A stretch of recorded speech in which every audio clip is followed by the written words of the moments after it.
Ravi de vous retrouver sur Arte pour un nouveau numéro du Dessous des cartes. Aujourd'hui, on commence par prendre la direction de l'Irlande du Nord. Nous sommes en septembre 2022 et la reine Elisabeth d'Angleterre vient de mourir. Des fleurs ont été déposées à Belfast devant une fresque qui la représente en attendant la visite du futur roi Charles III. Sauf que dans la capitale nord-irlandaise, historiquement divisée entre partisans de la couronne britannique et à l'inverse des républicains farouches, l'héritier de la couronne d'Angleterre n'est pas forcément le bienvenu et les quartiers catholiques de Belfast ont même fêté la mort de la reine par des feux d'artifice. Constitué de différents territoires, le Royaume-Uni est régulièrement traversé par différentes lignes de fracture, monarchie ou république, Brexit ou Union européenne, des fractures que nous avons voulu explorer. Sortons nos cartes. Dans le langage courant, on utilise indifféremment les termes Royaume-Uni, Angleterre ou Grande-Bretagne. Mais en fait, chacun d'entre eux revêt une réalité géographique précise. Cet ensemble constitue ce que l'on appelle les îles britanniques. La Grande-Bretagne, c'est uniquement l'île principale de ces îles. Le Royaume-Uni, c'est la Grande-Bretagne et l'Irlande du Nord. Et enfin, l'Angleterre n'en est qu'une partie. Le Royaume-Uni est donc une construction géopolitique particulière. C'est un État multination composé de 4 entités, l'Angleterre donc, l'Écosse, le Pays de Galles et l'Irlande du Nord.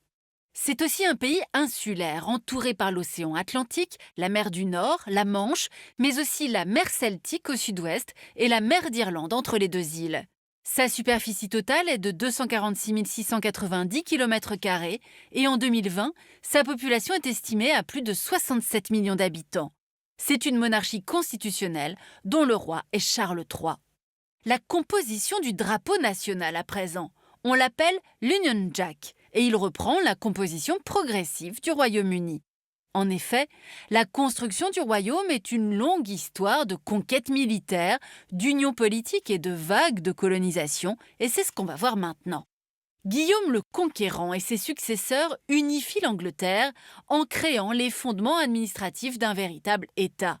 1283, Édouard Ier d'Angleterre achève la conquête du Pays de Galles et à partir de 1535 sous le règne d'Henri VIII, le Pays de Galles est progressivement soumis aux mêmes lois que le territoire anglais. 1707, c'est l'acte d'union entre Anglais et Écossais, ainsi que la naissance du drapeau officiel qui combine le drapeau anglais et le drapeau écossais. Au moment de l'acte d'union de 1801 avec l'Irlande, et donc de la création du Royaume-Uni de Grande-Bretagne et d'Irlande, est ajoutée la fameuse croix de Saint-Patrick.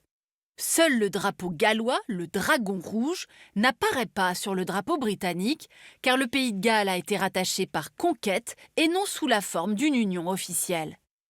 Ainsi, le Royaume-Uni est différent du modèle État-nation qui prévaut sur le continent européen.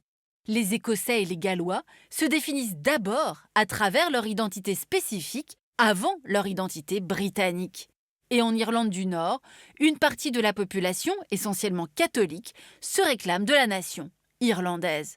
Ces nations constitutives, selon le terme officiel, bénéficient d'une autonomie croissante depuis la fin des années 1990. C'est le processus de dévolution lancé par Tony Blair. D'importantes compétences sont dévolues aux assemblées d'Écosse, d'Irlande du Nord et du Pays de Galles. Elles peuvent légiférer sur des problématiques régionales telles que les transports, la santé ou encore l'éducation. La politique étrangère ou la défense demeurent les principales compétences du gouvernement du Royaume-Uni et sont traitées à Londres au Parlement de Westminster. Malgré tout, cet État à 4 nations est particulièrement déséquilibré. En effet, c'est l'Angleterre qui prédomine dans tous les domaines. Tout d'abord parce qu'elle regroupe plus de 84% de la population totale. Ensuite parce qu'économiquement, l'Angleterre contribue à 86% au PIB britannique. Et enfin politiquement, puisque les députés anglais représentent 82% des parlementaires élus à la Chambre des communes. Et cette très large domination de l'Angleterre, elle a pu et peut encore engendrer certains ressentiments en Écosse, au Pays de Galles ou en Irlande du Nord. Ces nations britanniques ont longtemps été cimentées par des valeurs partagées telles que la couronne, la religion protestante ou l'idée d'un destin commun.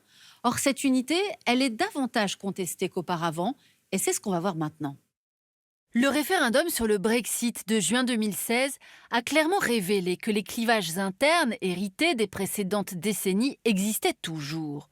Le Leave l'a emporté à presque 52% au niveau britannique. Cette victoire s'est traduite par 52,5% au Pays de Galles et 53% en Angleterre.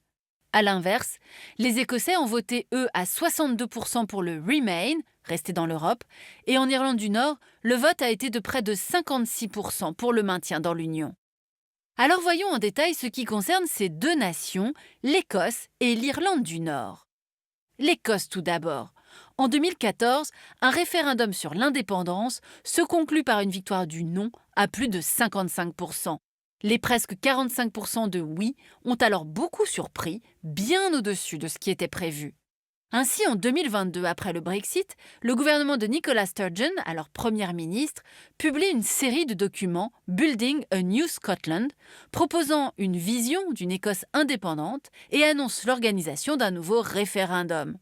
Sauf que la Cour suprême du Royaume-Uni juge que le Parlement écossais n'a pas le pouvoir de légiférer sur l'organisation d'un tel scrutin. Nicola Sturgeon puis ses successeurs considèrent alors que les élections générales de juillet 2024 seront de facto un référendum. Mais le parti ayant reculé de 48 à 9 sièges sur les 57 réservés à l'Écosse, les négociations pour l'indépendance semblent pour le moment compromises. En Irlande du Nord, à présent, les affrontements des années 1960 et 1970 sont officiellement terminés depuis 1998 et la signature de l'accord dit du Vendredi Saint. Toutefois, les clivages intercommunautaires restent extrêmement marqués. Les catholiques républicains ne vivent pas dans les mêmes quartiers que les protestants loyalistes, qui sont ceux qui veulent rester dans le Royaume-Uni. On retrouve ce même clivage lors du référendum sur le Brexit. Un Brexit qu'il a fallu ensuite appliquer en Irlande avec le problème épineux de la frontière entre l'Irlande du Nord et la République d'Irlande.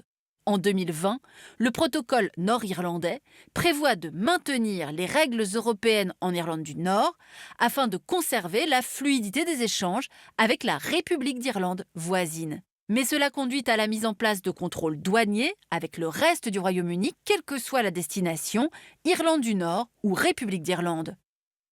On se souvient des images de longues files d'attente de camions à la frontière ou dans les ports. Cette situation provoque de fortes tensions et début avril 2021, de violentes émeutes éclatent dans les quartiers unionistes loyalistes de Belfast notamment. Février 2023, un nouvel accord dit Cadre de Windsor prévoit une nouvelle organisation. Il instaure 2 voies pour les marchandises en provenance de Grande-Bretagne vers l'Irlande du Nord. Une voie verte, les marchandises qui restent en Irlande du Nord ne sont pas contrôlées. Une voie rouge, les marchandises qui ne font que transiter par l'Irlande du Nord à destination de la République d'Irlande et donc de l'Union européenne restent soumises à des contrôles. Il reste maintenant à voir quelles en seront les conséquences. Enfin, depuis février 2024 et la nomination de Michelle O'Neill comme Première ministre, c'est un parti, le Sinn Féin, favorable à la réunification de l'Irlande, qui est au pouvoir. En plus des problèmes territoriaux que l'on vient d'évoquer, la possible désunion vient également du fait que les institutions cimentant les nations, telles celles de l'allégeance à la couronne, s'affaiblissent. Or, elle était un puissant lien entre toutes ces identités. Ainsi, Élisabeth II incarnait la stabilité des institutions. Mais sa disparition, ajoutée à la moindre popularité de Charles III et divers scandales autour de la famille royale, ont posé la question de l'avenir de la monarchie. L'étude de Lord Ashcroft Polls montre que l'institution monarchique ne recueille que 50% d'opinions favorables en 2023. Et si le républicanisme reste minoritaire au Royaume-Uni, il progresse malgré tout depuis une dizaine d'années, sondage après sondage, avec de nettes différences suivant les composantes du Royaume-Uni. Voyons lesquelles. Les Anglais sont les plus attachés à la monarchie, juste devant les Gallois. En Écosse, le républicanisme est particulièrement représenté dans les partis indépendantistes. En Irlande du Nord, les républicains sont plus nombreux que les monarchistes, dans des proportions quasi égales à la répartition entre catholiques et protestants dans la population. Cette même étude montre aussi qu'y compris dans le Commonwealth, ce soutien à la monarchie est très variable. Le Commonwealth a été mis en avant par les partisans du Brexit afin de justifier que le Royaume-Uni continuerait à garder une forte ouverture internationale grâce aux 56 États qui en sont membres. Pourtant, depuis 2021, la Barbade est devenue une république et l'option républicaine semble aussi davantage séduire que la monarchie dans les îles Salomon, aux Bahamas, en Jamaïque, mais surtout en Australie et au Canada. Une part significative de la population de ces États semble penser que le lien avec la monarchie britannique est un héritage colonial qui n'a plus lieu d'être au XXIe siècle. Voilà pour cette visite du Royaume-Uni désuni sur certains sujets, notamment le lien avec la monarchie britannique, à nuancer cependant car les drames récents vécus par la famille royale, les maladies notamment de Charles III ou de Kate Middleton, réveillent le caractère affectif de cette relation. De même, le parti britannique Republic, qui milite pour un référendum sur l'abolition de la monarchie, ne comptabilise à ce jour que quelques dizaines de milliers de militants. C'est avec lui que nous avons préparé cette émission. Le chercheur Marc Bailoni est notamment l'auteur, avec Delphine Papin, de cet atlas géopolitique du Royaume-Uni. Ainsi s'achève ce nouveau numéro du Dessous des cartes. Rendez-vous bien sûr la semaine prochaine, même endroit, même heure. Et d'ici là, n'oubliez pas, arte.tv et nos réseaux sociaux pour retrouver l'ensemble de nos vidéos. Et puis pensez bien sûr à vous abonner à notre newsletter. À bientôt.